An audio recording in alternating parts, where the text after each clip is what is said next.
I am still trying to process everything that happened today.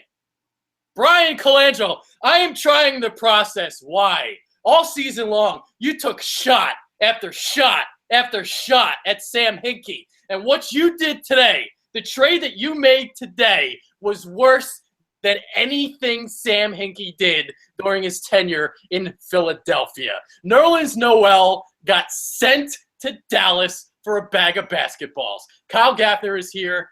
I'm Adrian Fedque. He did what we feared. He got desperate, and we got shit. We got fleeced. We finally are on the wrong end of a trade, and we really got it. They called our bluff, and he folded. He caved in. He is an absolute stone-faced moron. I'm sorry. Like, how do you just let this athletic big, a very talented big, just walk away? You waited too long. You did nothing to be active about it. And the centerpiece in all this is Justin Anderson. Justin Anderson. Like, what? Come on. This guy, I am so done with him. The city of Philadelphia is done with him. This is such a slap in the face to the fans. Absolutely. I'm still trying to process everything that he's done the last couple weeks. He lied about Joel Embiid's injury, trying to process that. He sends Jahlil Okafor home. He brings him back, trying to process that. Then he kept him. And then today he trades Noel for literally garbage. Garbage. You know, I will say this. I do like Justin Anderson a little bit more than other people do. But the problem is we already have a wing defender in Robert Covington. And Covington is a better shooter, too. Anderson is a wing defender. He's an outstanding wing defender. He was great at Virginia. He learned under Tony Bennett. Great defender there. So anybody that goes to Virginia, they know how to play defense. He's long. He's a big guard. He can finish on the break. But we're talking about Nerlens Noel here. We're talking about a guy who's per, well, you know, like the ESPN stat, it's not even that far away from Joel Embiid. Nerlens Noel is a fantastic basketball player, and people don't understand why he's good. And you know why? I just think because of the emergence of Embiid, they look at that and figure, well, why should we pay Nerlens Noel all this money to come off the bench? But when you look at it, he's not worth $15 to $20 million. It's asinine. This guy is no slouch, but when you look at it, it's really not that much money to what everybody else is making. The CBA is going up. Look at the contracts from last season and then come back to us. Yeah, and you don't even know if he was even going to get that. You don't know if he was going to stay here. You can't just assume that he was going to walk. And even if he did, we still had the ability to match it. Yeah, he's a restricted free agent. There's no walking. We can match any offer that could have come his way. It didn't matter. You know, look, you got a guy in Joel Embiid that you don't know how many games he's going to play a year, whether it's 50, 60. We don't know how many minutes he's going to play a game. Nerlens Noel is obviously a capable center, more than a capable center. He's outstanding, great rim protector. And, you know, it's a shame because you know what I really wanted to see? I wanted to see more of Noel and Embiid. Yeah. We only got to see 8 total minutes of it. Because here's where Joel Embiid and Nerlens Noel are key.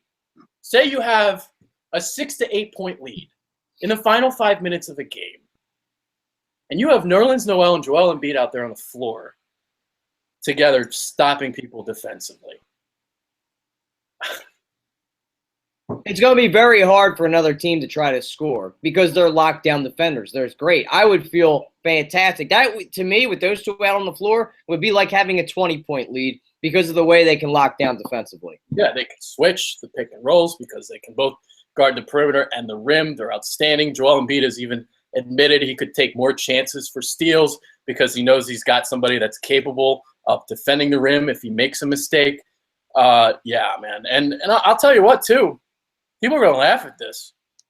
Nerlens Noel actually is getting better as a shooter. He not that he's the best shooter in the world, but he's improving. And it's I don't know. I'm pissed. I'm pissed. See, now that I'm doing this show, I am pissed because we're talking about this. It's frustrating. It's very frustrating because you waited this has been a dilemma since summer. We've been talking about this since the summer, and this was the best you could get? Are you kidding? Justin Anderson and no, it's not a first-round pick. It's 2 second-round picks. Yep. We basically got the same value for Nerlens Noel as we did for Ersan Ilyasova last night. PJ Tucker, too. PJ Tucker Joke. got traded for 2 second-round picks. So we basically got the same for PJ Tucker, who's not even sniffing the same level as Nerlens Noel. Mind you, a number 6 overall pick who can do a lot of good things. He was working on his jump shot. He doesn't have to have the ability to knock it down all the time. He's 22 years old. He's still very, very young. You could still use him as a building block. But for you to just let him go like this, just don't fold. Just don't let the trade happen. Big deal. We go into free agency, and then we work it out from there. If somebody offers him 20 to 24 million and he walks away that way, I would be okay with that. I would be more content with that than what just happened about 3 hours ago. Yeah, it's better off taking the chances in free agency than just doing a trade just to do it the way we did it. I don't know. Okay. Which is what we feared the entire time. Yeah, we've been fearing this since the summer. We knew this was coming. We know Brian Colangelo. We know him. He's a snake. A rat. Yeah. He's a piece of shit. He talks all this shit. I swear to God, man. All these shots he takes at reporters and media people. And Sam Hinkie. And to see what he did today, I don't want him ever to open up his mouth again. No. He's got no credibility. Nope. I don't want him. He's calling us idiots and saying we don't know what we're doing and shit like that. Trying to demean us. Oh, he's so smart. Nerlens Noel for nothing. Pennies. You drafted Andrea Bargnardi number 1 overall. That's all I have to say. The man is going off the credibility of what his daddy did. His daddy got him this job. And let me ask you another thing. How is it okay? We can go and look at this and say the NBA got rid of Sam Hinkie essentially because of tanking, correct? I guess, yeah. Essentially, they force us. They force the Colangelos to come in here. So why is it okay for the Colangelos to turn around and do the same exact thing? Why is it okay there? Because they have NBA credibility. Is that why? Is that why Adam Silver lets this happen? Because I don't see any difference for what Sam Hinkie has done the past 3 years to what Brian Colangelo is doing now. It's asinine, and I can't stand it. Well, now there's Jahlil Okafor we got to worry about. So we'll get it to him in a second because there's some things that I wanted to say about Noel and just kind of how versatile of a player he is. Okay. So there are 3 players in NBA history to average 10 points, 8 rebounds, 1.5 blocks, 1.5 steals per game during their first 2 years in the league. Those 3 guys, Hakeem Olajuwon, David Robinson, and Nerlens Noel. Noel's per 36 stats this season, 16.4 points, 9.2 rebounds, 1.7 blocks, 2.7 steals. Outstanding. Per 36 minute stats. Because he was playing like 19 to 20 minutes a game. They were kind of bringing him back slowly. Mm-hmm. So he's making an impact out there on the defensive end. I mean, 2.7 steals per 36 minutes for a center? A center. That's insane. It's insane. It's incredible. And we traded him for nothing. For peanuts. Literally a bag of trash, laundry, a used dishwasher. What is going on in this man's head? I told you before the show. I was thinking about being a troll, and I was thinking about playing devil's advocate. I can't. There's nothing to defend here. The only thing to defend is maybe Justin Anderson is a little bit better than people think. And I did like him at Virginia. Again, he's like athletic wing defender, physical guy, length. He's athletic, shit like that. But we have Robert Covington. Yeah, so, I mean, it's nice to have 2 guys like that, sure. But I saw a report today like a sports, I don't know, well, Sports Illustrated thing, where a scout like compared Justin Anderson to Harrison Barnes. No. And I'm just like, how does this scout have a job? I don't know. He must know somebody to have that job because I don't see that comparison at all. And I did like Justin Anderson coming out of Virginia. I mean, he was awesome. He basically threw that team on his back the year or two I was watching when they really made a push. I don't know if Jonathan Brogdon was on that team yet. They had Malcolm Brogdon, Anderson. That was a good team. But what worries me is, and I read a report, is that he kind of gets lost in translation on his assignments on where he has to go. Now, for somebody that's supposed to be a lockdown defender and know what he's doing out there, how is he not cracking any time on a bad team like Dallas? And how is he not shining on a team that is the 7th worst team in the NBA? And you really don't hear too much. I know he had a little stretch from January 21st to the 26th to where he kind of shined, but other than that, there has been no bright spots for Justin Anderson at all. So for him to be the center point of this trade worries me. Because then you see Bogut on there, you figure that's a salary dump, and then you see the pick. Maybe you would take on that salary for that pick to be something, but it's not. It's 1 to 18 protected, so we're not going to get it. Like you said, it's going to turn into 2 second-round picks.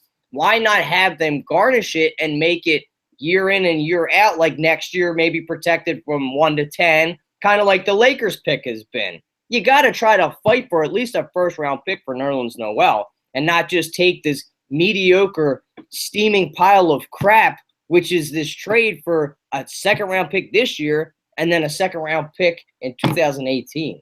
What are we supposed to do with that? And people are like, oh, well, we have Richaun Holmes sitting there in the wings. Now, no disrespect to Richaun Holmes, but he's no Nerlens Noel. Any person that says Richaun Holmes can do what Nerlens Noel can do does not know basketball. Plain and simple. It's frightening. It's oh God. It is like frightening. Like Richaun Holmes can guard the perimeter like Noel can. Yeah, no. He's gonna get you 2.7 steals every 36 minutes. You know why it is? Because he's a hustler. He's a blue collar guy, a lunch pail guy. He goes out there and he's an energy guy and he can block some shots. But the defensive prowess between these two is far and none between. It's a big separation. I like Richaun Holmes. He's a nice player. He's not Nerlens Noel. No. Simple as that. He's never going to be a defensive player of the year. Never. I mean, he's going to give you great hustle plays and great energy out there, but they're few and far between. There's a huge gap between what they can do. And I like Richaun Holmes, too. He's got a little bit better offensive game, but it's a huge difference. And for them to just say this, and the people that come out and say they love this trade, like they're acting like these second-round picks are something that's fantastic. This isn't the NFL draft where, like, second picks are great. It's the NBA. These are virtually nothing. It is a small margin to where these guys aren't even going to sniff the NBA or even make an NBA roster to be bench players. And people say, too, it's like, all right, well, you got Richaun Holmes in the second round. They'll start, like, throwing out names that you can get in the second round. It is very hard to find, like, a legitimate player in the second round, like even a role player. It's a lot of the guys you see in the second round, I mean, it's hit or miss. It's Either luck. get it or you don't. It's luck. It's luck. For every Jeremy Grant, there's JP Tokoto. It's hit or miss. You can't just assume we're going to hit on these picks. No, you like unlike Ilyasova, which I was fine with. That was fine trading him, whatever. Okay, I was cool with that. But for Noel, for me, it's like it's just not worth trading him now because you're afraid that you're not going to re-sign him or something. Like that's just stupid to me. It is. I think they could have re-signed him. I think, and then you just waited till the summer to trade Ja. I just don't understand the thought process. I don't trust the process, damn it. Yeah, he needs to stop latching on to Sam Hinkie's process because he's going in the reverse direction of what Sam Hinkie has done. Worked so hard to bring us out of this hole. He's trying to keep us at mediocrity or move us backwards. Now, you could say there was a logjam. We know that, right? Let me throw an example out here. There was a logjam at Cleveland at one point, too, when Tristan Thompson was a free agent, okay? They didn't need him. They paid him a lot of money, but he was a crucial player to winning a championship. Those type of players you just got to keep on the roster and just move forward. Because even if he was coming off the bench making $14, $12 million a year, he gelled well with this team, and so did Ilyasova. I was a little upset about that. We do have Dario, but here's two pieces that were with this team this year that brought us towards these winning ways that are now gone. Now, you can't just throw other players in here that are just going to gel. Sometimes they just don't mesh. You don't know how it's going to happen. So I think this is a huge problem for us. We just lost two key contributors to our team that you're really going to have to look out and replace. What is he going to do? The spotlight is now on him to where you're going to replace these guys with. And we talked before the show, we have 20 second-round picks from now until 2023. 20 second-round picks. Can we at least hit on one of those, maybe? Or trade all of them for the first rounder? Trade all of them for a first round. A low first rounder, maybe. Yeah, jeez. Yeah, fuck, man. Yeah, so, all right. Let's talk about just Ja for a second. Do you think he's going to get moved? Obviously, trade deadline's passed, but I'm talking summer. Like, do you think he's going to be part of the future of this team? I don't know what they're going to – I think he is because I don't think they're going to be able to move him. There's been talks for how long now that he's going here and going there. It's going to be complete desperation from another team for them to reach out and get Ja. He is kind of pigeonholed because he does one thing very well, and that's post moves. He's not a good defensive rebounder. He can't play defense. He cannot block shots, and he doesn't have a shot. So you can kind of defend him a certain way, and he really can't be effective. Oh, and another thing, he can't pass. He's not a very good passer. So I think we're kind of stuck with him until his rookie deal is out. I don't think anybody's going to reach out. If we're getting 2 second-round picks for Nerlens Noel, what are we going to get for Ja? Roy Hibbert? I mean, we're scratching at the surface. I'm worried, Adrian. I just think we're going to be stuck with Ja. Yeah, I mean, I'm wondering, like, during draft time, say the first 10 picks, you know, we start getting to the end of that top 10, 7, 8, 9, 10, maybe one of those teams would rather have Jahlil Okafor than, you know, one of the players in the draft. And maybe that's what will happen because I don't know how he fits with Embiid. I mean, is Okafor going to be okay with coming off the bench? I don't know. I don't know. I mean, I guess we haven't seen that experiment that much with Embiid and Okafor, but from what I saw, I don't like the fact that Embiid is out on the perimeter. He's taking more jump shots. He's taking more ill-advised shots. He turns the ball over more because he tries to dribble it to the paint, into the lane. So I don't like that pairing. And Okafor can't defend the rim. So it's like Embiid is stuck. I don't know. He's stuck because Okafor is going to have to come off the bench because I think he's got to be the focal point of an offense for him to be effective because you just touched on it. He's going to have to be down in the low post. He can't do anything else. He doesn't have a jump shot. He can't defend, so you're going to have a guy that can guard the rim while he's out there too, much like Justice Winslow did when they were down at Duke. Yeah. So you got rid of Noel, so that pairing's kind of gone. And those two, what little time we saw of of Embiid and Noel, it was kind of nice. It gelled well, and they got rid of him. So if you look at it from the top 10 or even a little lower, who would even take a chance on this guy? Like Chicago I thought was maybe a landing spot for them. They got rid of Taj Gibson today, and they got rid of Dougie McBuckets. Mm-hmm. What else do they really have to give up other than their draft picks, which I think they're going to try to want to hold on to because they're kind of in a youth movement now. Yeah, and that's something we talked about. Like there's nothing there that I was really interested in. All right, let's see. Your top 10 is, according to Draft Express, Boston number 1 right now because of Brooklyn. Phoenix, LA number 3, Orlando, Philadelphia, Minnesota, Dallas, New York, New Orleans, and Portland. That's your top 10. New York, maybe, but what do they have to give up? Nothing. They don't have their first round pick, I don't think, for the next 2 years. Oh, no, I just ran down the top 10 draft list. and the Knicks were on the top 10, number 8. Is it their pick? They have it? It looks like it. I don't see any things that says additional draft notes. So Okay, well, we definitely know they're not going to give up unless it's protected a first-round pick to get Ja, but that could be maybe a landing spot for him. They don't really have much to spice up the deal, really. They tried to get rid of Derrick Rose today for Ricky Rubio. We don't want Derrick Rose. No. Porzingis is their main guy now as a youth movement. Carmelo Anthony we're not going to get. We don't want him. It's like, where would you go else outside of that?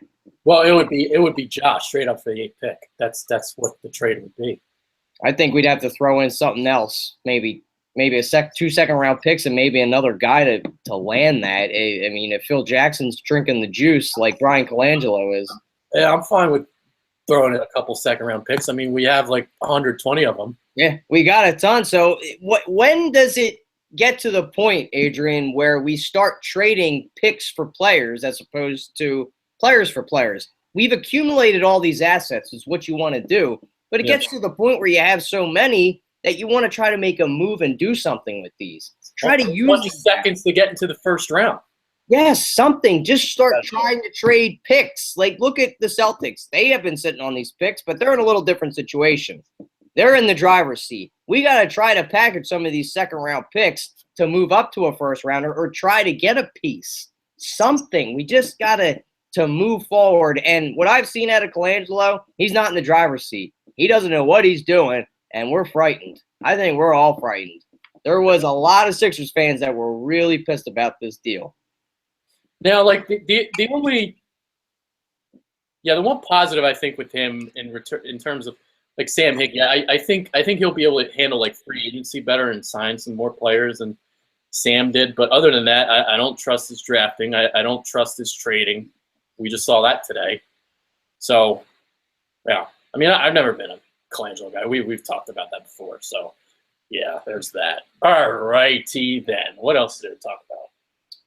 Anything? Oh, well, I was really excited about the prospect of having Noel and Saric like coming off the bench. Yeah.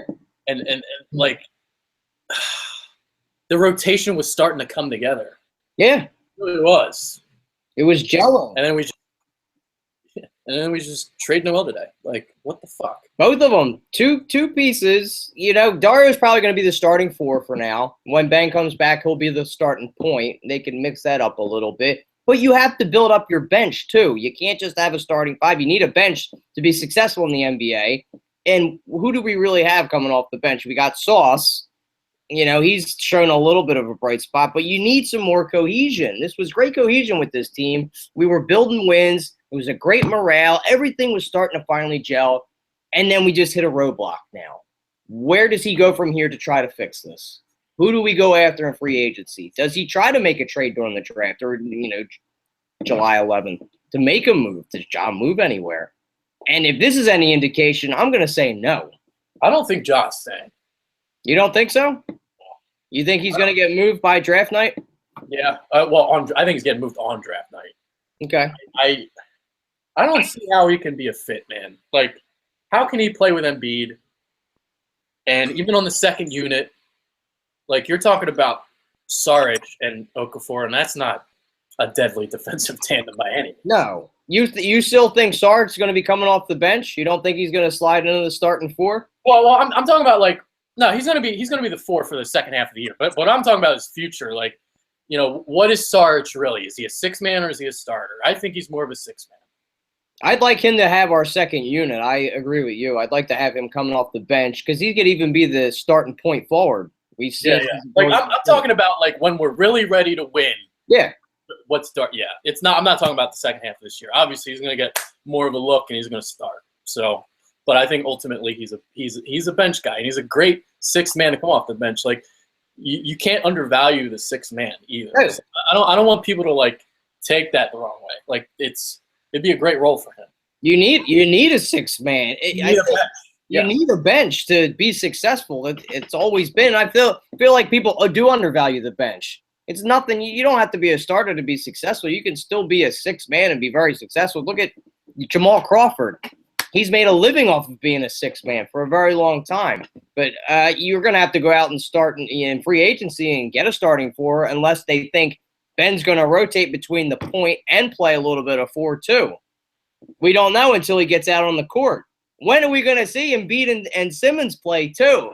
It's just there was a lot of excitement in the beginning of the year, and now you can see everybody getting a little bit more nervous to like, oh no, are we back to this again? Oh boy. When do we start calling for the impeachment in the head of Brian Colangelo? When does he finally start feeling the heat? Right now. He fucked up bad today. I wonder if he's going to do an interview. You think he's going to do an interview? He's going to do an interview. He's going to fucking take shots again. Well, nobody knows. Nobody knows. I'm the GM. No, you're not. He's a genius, right? The little rat-faced sewer rat. Fucking asshole, man. Oh, dear God. Dear Lord. Sam Hinkie, yes, I know he died for our sins. But please, oh Lord, please bring him back. Please. Please. Please. Please!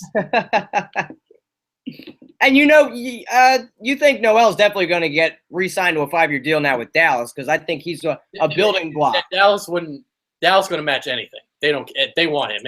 And we talked that before the show. Dallas likes, the centers that are athletic, that can block shots, like Tyson Chandler. They wanted DeAndre Jordan. Nerlens Noel fits that bill. Yeah, he's a building block now with them and Harrison Barnes. And going back to a point that, you made earlier, I saw in a report that the reason why Justin Anderson wasn't playing was because Rick Carlisle preferred smaller guards. I heard about that. But it's like, to me, it's like, okay, well, if you like smaller guards, then why the fuck are you drafting a 6'6" guard if you don't like playing big guards? That doesn't make sense either. No. It's almost like an excuse. It feels like an excuse. It sounds like an excuse. And he's 6'6"? He's 6'6". I mean, again, I think there's potential there, but we're not talking about a high ceiling. We're talking about a guy that's a defender. He's strictly going to defend, and he's not going to give you much offensive punch. His shooting stroke isn't like the best in the world, even though he shot threes in college, but obviously a little bit further in the NBA. A little closer in college. Yeah. So, would you say he's like a Denzel Valentine? Where does he fit into the NBA? No, he's not. No. People say he's like Jay Crowder. That's the comparison I've heard, but I would love for him to be Jay Crowder. Well, he's not, because he can't shoot the ball like Jay Crowder. And I heard that earlier in a report that he was kind of a throw-in the Celtics deal, and he ended up turning out to be the best in that deal. So if you could polish a turd and he turns into gold, that'd be great. But I don't know until he gets out there. I'm just very worried about Justin Anderson. Brian must be as high on Justin Anderson as the Kings owner is on Buddy Hield. Good Lord, those two must have been getting together and drinking the juice, smoking the hashish from Afghanistan or something. They got the good stuff. Vlade and Brian Colangelo. Oh, I wish Vlade Divac was the GM in Dallas.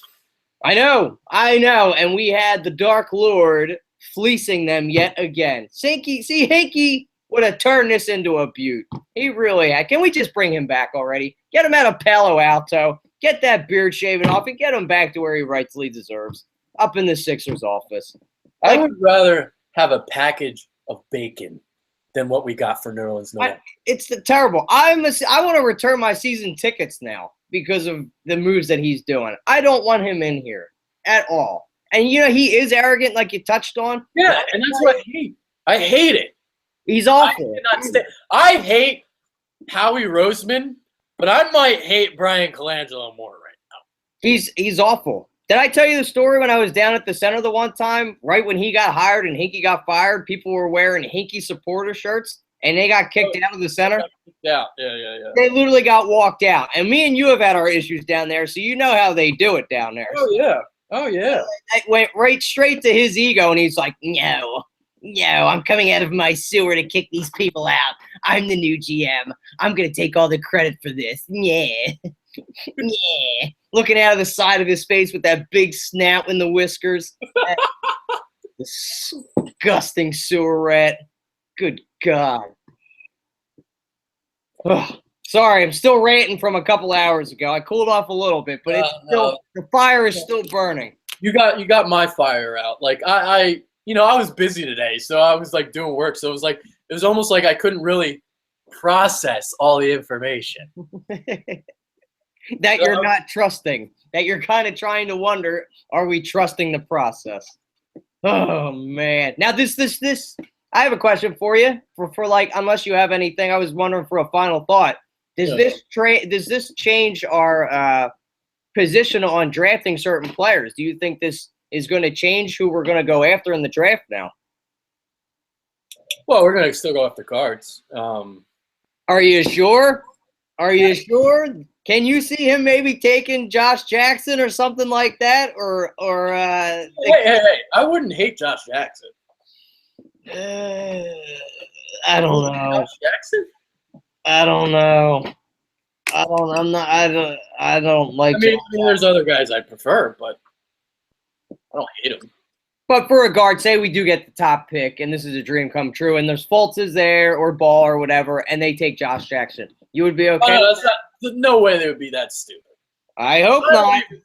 I don't even think he would be that stupid. Never say never, because who would ever thought we would get 2 second-round picks for Nerlens Noel?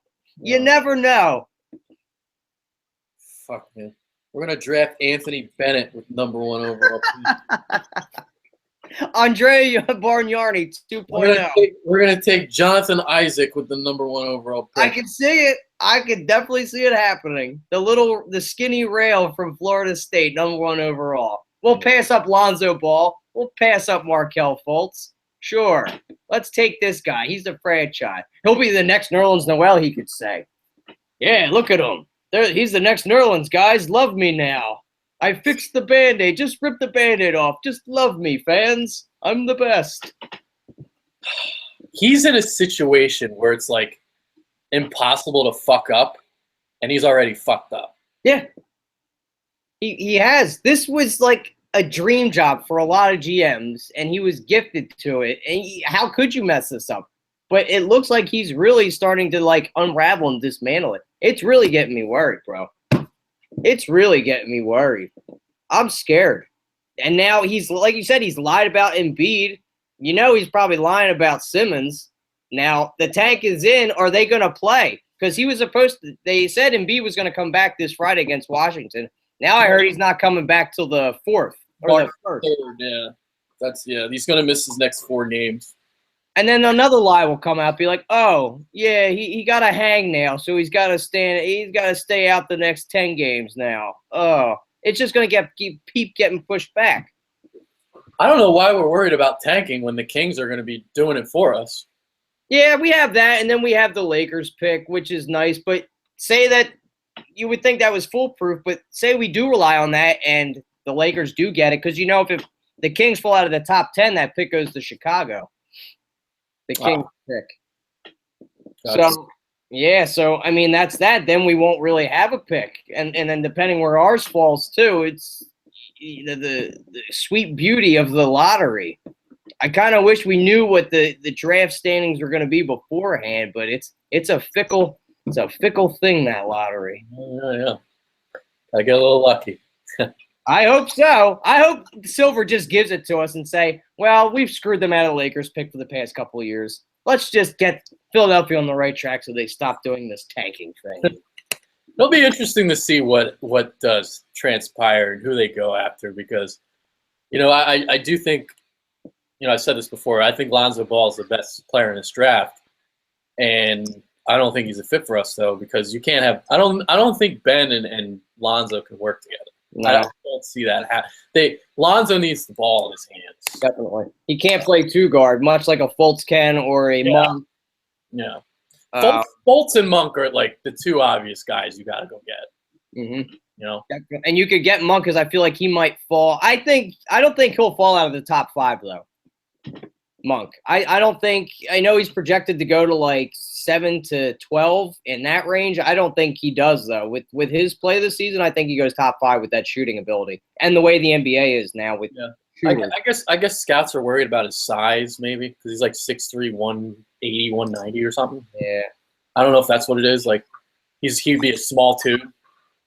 Which is fine. We know all about small 2 guards here in Philadelphia. That's right. We do. We had one of the best to ever do it. There you go. Size don't matter. God, I just compared Malik Monk to fucking Allen Iverson. Well, size-wise, you had it good. I knew where you were going with that. That's what she said. That's what she said. She'll never say it to Brian Colangelo because he's a sewer rat. That's right. So you don't like Josh Jackson. See, I think he's got like Jimmy Butler upside. Wow. Really? I think he's a fantastic defender. He's a great defender. He can't. Maybe he's more like Kawhi Leonard, because Kawhi Leonard came into the league, couldn't really shoot that well. I think Jackson needs to improve his jumper a little bit. I think he's more athletic than Kawhi too. Yeah. Kawhi is just. We really shouldn't be comparing anybody to Kawhi, because Kawhi is just like on a different level defensively and all that. But how about Wiggins? Wiggins, can you see a little Wiggins in him? Can jump. Yeah, I see a little Wiggins, but I don't see the as explosive as Wiggins. But he's definitely very athletic. Jackson is a great rebounder too. Mm-hmm. I mean, he's 6'8", small forward, but great rebounder. He can defend. I think he just has a lot of versatility in his game. So. And he's got to work on his offense a little bit. I don't know if you remember Kelly Oubre coming out of Kansas a couple years ago. Very athletic, could jump out the gym. Seems like Kansas has those type of players that they kind of – Kansas players just don't really pan out. So it'll be interesting. But except for Wiggins. Except for Wiggins. And Embiid. Okay, I lied. Recently the Jayhawks have – well, for the longest time, they didn't produce anybody. No, they didn't. They had a lot of great college players that didn't really pan out to anything. Like the Twins were good. They were okay. Horses, yeah. Yeah, they were not bad. And then you had Wiggins and Embiid. But, yeah, before that, you had, like, Kirk Heinrich and Nick Collison. Yeah, Nick Collison. Simeon was never anything. Others. Who are we missing? We can't even remember. Like, Xavier Henry. Remember him? Yep. He was never panned out. I mean, there's been a ton of Jayhawks that had huge upside and then just never did anything. Yeah. So we'll see about Josh Jackson. Like the scary part is that he can be like a Josh Childress, and that's the scary part because he does kind of remind me of him too with the way he shoots the ball. But there's I don't know. I think he's got some Jimmy Butler or Kawhi Leonard in him, just a little bit. That would be awesome. I think he got hurt last night though, didn't he? In the game. Did he? I think he got hurt. I was watching the game. I'm pretty sure it was Josh Jackson that got hurt last night. Playing against injury scare unscathed. There you go. Yeah. Oh, he was okay? Yeah. Okay. He's the team's leading shot blocker too. How about that? Do everything. Now I'm excited to see these guys play. I'm very excited for March Madness, especially this year with the prospects that are coming out. And we have our video to do soon too. Yeah, we probably shouldn't be talking about all these guys because like we just keep teasing, but well, I'm curious to see what Dennis Smith can do. He's the guy I'm unsure of. Me too. I'm like he's got huge upside and like he's very explosive at the point. I wonder if he could play the 2 though. I haven't seen too much of his game, so I'd like to watch a little bit more. He's coming off that ACL injury too. So is that going to really affect his explosiveness? They're comparing him to Russell Westbrook. No. I don't know if I could see that, but this kid's got. Westbrook's like a fucking monster. Dennis Smith is like, I don't know. It seems like he seems small to me. 6'1". I think Westbrook's 6'4". Yeah, so I don't see that comparison at all. Now, Smith, I think, is very athletic. He's like an elite athlete. I think he's explosive, but he takes games off. He was great against Duke, and then there's other games I've watched, and he wasn't as great. I need to see Markelle Fultz more. It's hard to watch Washington games. Yes, it is. All this Remember all these people talking shit on Simmons because he didn't make the NCAA tournament. Well, Markelle Fultz isn't going to make the tournament, and neither is Dennis Smith. No, So they're on bad teams. yeah, They're on when you're on a bad team, you're on a bad team. You can't do anything about it. no. So If LeBron went to college to a smaller school, I think he would have went to. I don't think he would have went to the big names. He wouldn't even be able to just put the team on his back and throw them into the dance. I mean, it's very hard to do. You have to have pieces around you. yeah, And Shaq's a huge person that, talks smack on players like that. I mean, that guy gives credit to nobody. He bashes Embiid more than anybody I know. I don't know if you've ever watched his commentary during the All-Star break and stuff, but he just gives no credit to any big. It's like he was the best to ever do it. Nobody's ever going to be better than Shaq. Like, come on, man. I'll take Will. I'll take Will over him. Yeah, absolutely. And I wanted you and Eric have talked about it, during the show. If he would have fit into this style of NBA, He would. I think he would have. I initially said no, and then I thought about it. I'm like, what am I talking about? So, because he could have just, because he would have gotten all those double teams, and the way everyone shoots now, I mean, perfect out to the open shooter. So, and he was a very underrated passer. Yes. He was a really good passer. Yeah, definitely. So, yeah, he would have worked. I mean, the only thing that would concern me is his conditioning because the game is faster now. It was half court game back then, like. 90s was very slow. Played in the 80s. Half court, a lot of half court sets. Yeah. Now with with the way a lot of teams run and gun and shit. So and look how big he got when he went out that line. What's that? He'd have to be in better shape. I mean, he was in great shape when he was in Orlando. Yeah, when he got to LA, he got a little thicker. Yeah, he just slacked off, dude. The bright lights must have did something to him. He's like, I don't need this. I'll just be 350 and push everybody around. Well, he just stood in the paint and dunked. That's all he needed to do. Yeah, that's all he needed to do. He was dominant. He was a monster. Throw me ball, I dunk. Give me, I push out way. That's when Yao Ming came around. He couldn't just throw around a 7'6", 300 and whatever he was, 30-pounder. Somebody could match his weight finally. Yeah. Oh. All right. Let's see. Anything else? I don't want to talk college anymore because I don't want to. No, yeah, I don't want to. It is a tease. Although we've kind of already talked about all the guards that we wanted to talk about on a show. A little bit. I mean, we could go more in depth for a show. We'll do that show soon. Maybe even next week. Do it. Well, because I'm leaving for spring training the 9th, so. Oh, okay. Well, then we'll definitely do. Yeah, because I want to do that before we get to the tournament. Yeah, because the tournament starts soon. Some guys, tournament week. You got championship week, and then we'll have the tournament.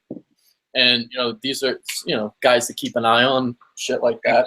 Because I mean, I've watched some Washington games. I've watched some NC State games, but they're just not. Those teams are not featured as much as other teams because of their records. So they're not put on national television much. I know I've only seen one game of Markelle Fultz, and I haven't seen any of NC State. Yeah, I saw. I've probably seen 4 or 5 NC State games, but I saw a lot of them earlier in the year because they were in a tournament. They played St. Joe's, NC State. I mean, the Duke game was outstanding. Where Dennis Smith was awesome. He had a great game, didn't he? Drop 30-some points in that game. He was unbelievable. I saw Washington play. I've seen them 2 or 3 times, and they were all in blowouts. And the Gonzaga game was over in the first half, so it's kind of hard to evaluate Markelle Fultz a little bit.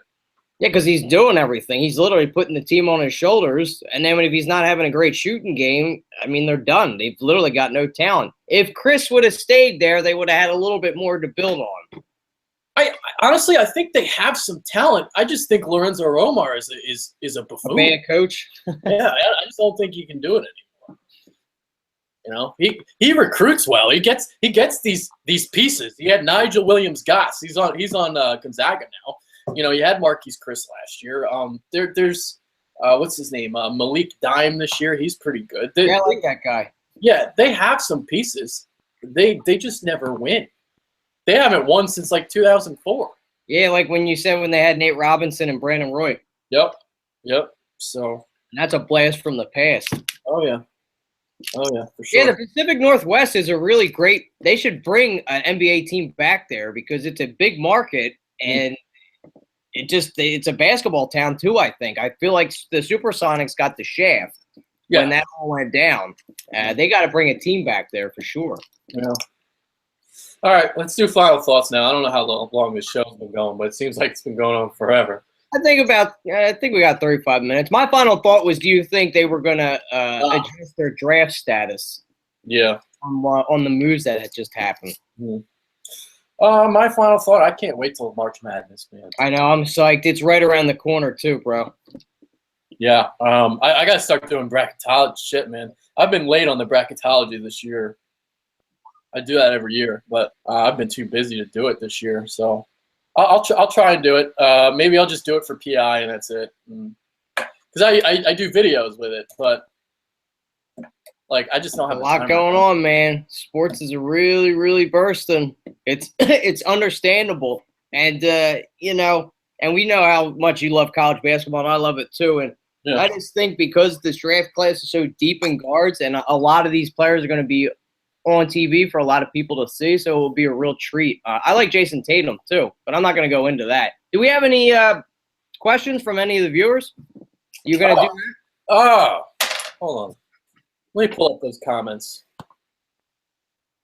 I know we were going to try to incorporate a couple questions. I was going to say that before, but then we kind of went on a tangent there. I'll answer like 3 or 4 questions. Now I got to figure out how to get to this again. I'm like so stupid when it comes to YouTube. I am like the Brian Colangelo of YouTube. I wouldn't go so hard on yourself with that one. That's like borderline special needs that you're saying right there. Here we go. Our boy Eric, BC traded Noel for a yellow starburst. Love it. That's awesome. That's true. It was virtually nothing. I'm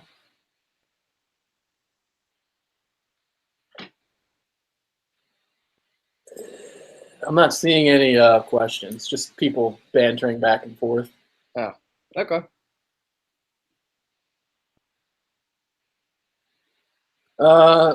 All right, we can discuss this one. I like Noel, but honestly, he wasn't as good as people make him seem. He was very one-dimensional. Other teams knew that and weren't willing to give up valuable pieces, to be honest. This was probably the best that we could get. I don't really agree with that. No, I have to say I disagree with that too.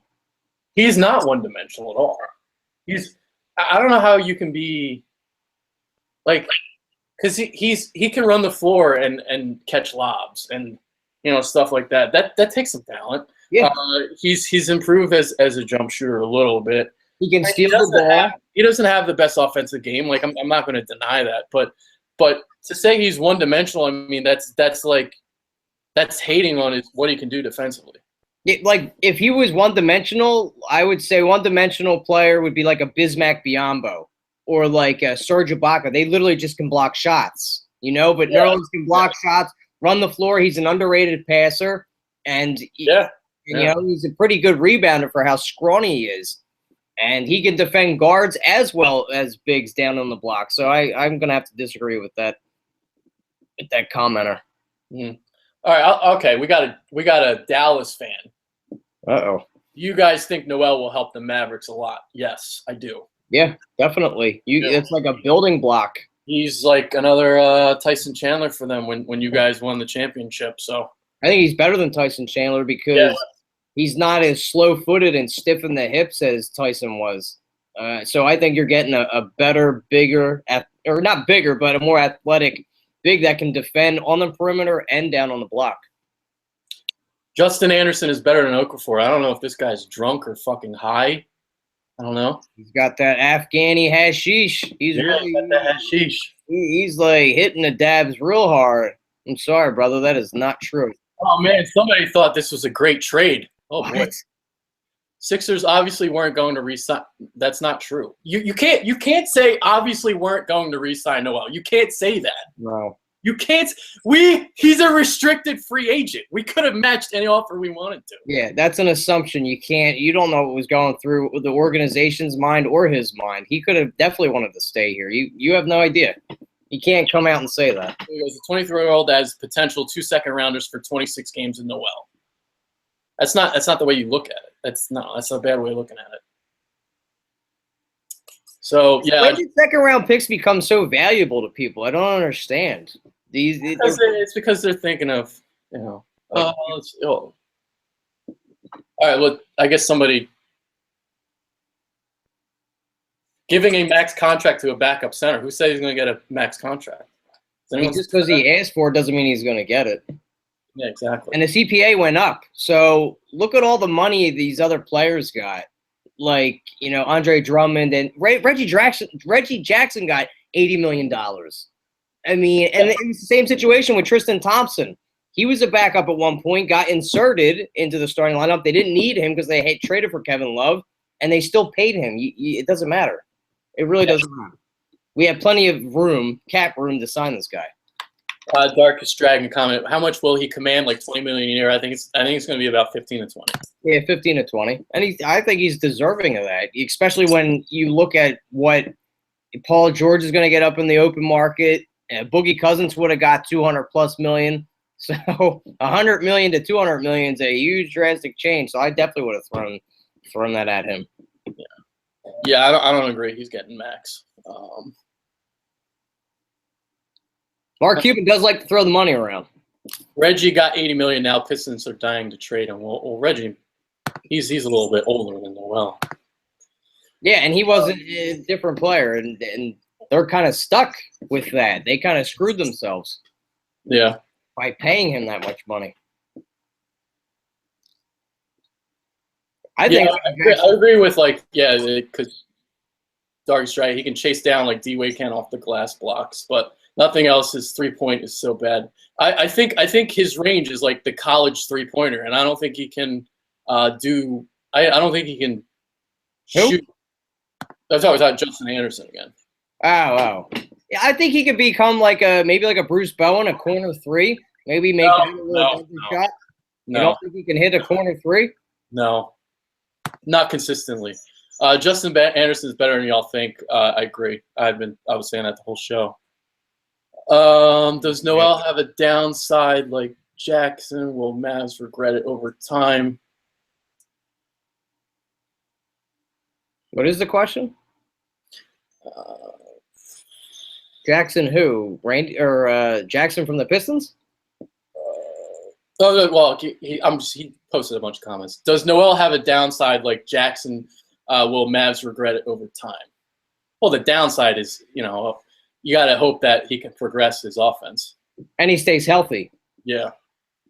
Because he is thinner, so he has had 2 injuries on his knee. Yes. There's that. That would probably be the downside to it. But, they're in a rebuilding. They're not really going to be good, I don't think, for another 3 to 4 years. So it's going to be tough to say.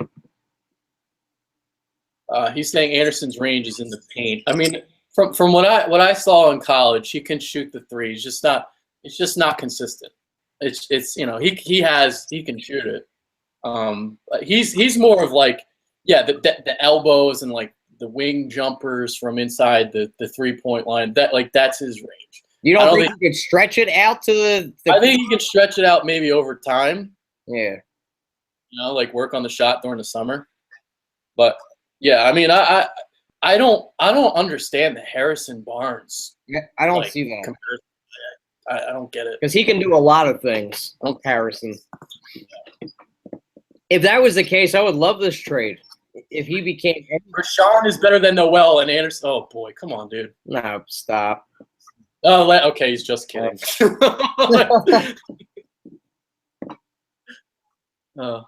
Let's go Birds. I don't give a damn if it's a Sixers show. Hell yeah, let's go Birds. I'm going to be pissed about this trade for the rest of the season. Yes, absolutely. I don't think we're going to get over this for even the season after that until some winning starts to happen. Would you take Isaac over Monk? I would. I want Monk. I would take Monk over Isaac. Yeah.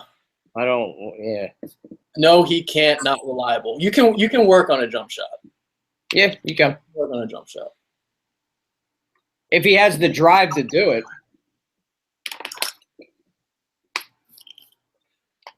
Players like Noel come a dime a dozen. He was solid, but he wasn't like one of the best centers of the league or anything.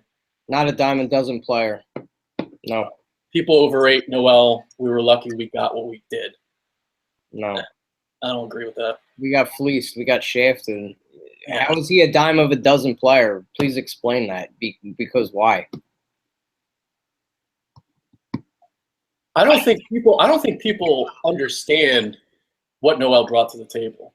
They just see so many fans are just like, it's an offensive driven society. People look at offense. So if you're a really good defender, you get overlooked, and I think that's what it is. It's so hard to be able to average, close to 2 blocks and almost 3 steals a game for a center. His ability. I just listed like the stat that I had. He was in the same class as Hakeem Olajuwon and David Robinson. Hall of Famers, first ballot Hall of Famers. And if you watch their games, just to even sniff that is incredible. You're Anderson, right. Like Roberson of the Thunder or Thabo Sefolosha, I think he's trying to say. Yeah. What would you trade for a player like Steph Curry? We're never going to get Steph Curry, so there's nobody on this team. They would either want Simmons or Embiid, and I'm not doing that. Andrew Bogut is better than Noel. Is this guy trolling? Yeah, right. Has Andrew Bogut ever had a full season played? Maybe his rookie year? That's a joke.